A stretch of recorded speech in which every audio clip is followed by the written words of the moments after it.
What if you only needed 138 words to get by in Spanish?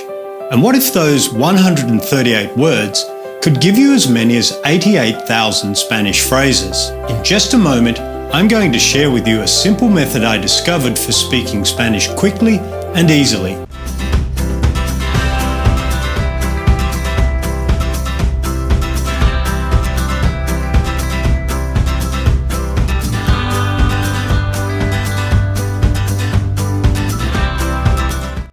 You take just 138 words and use them to make as many as 88,000 Spanish phrases.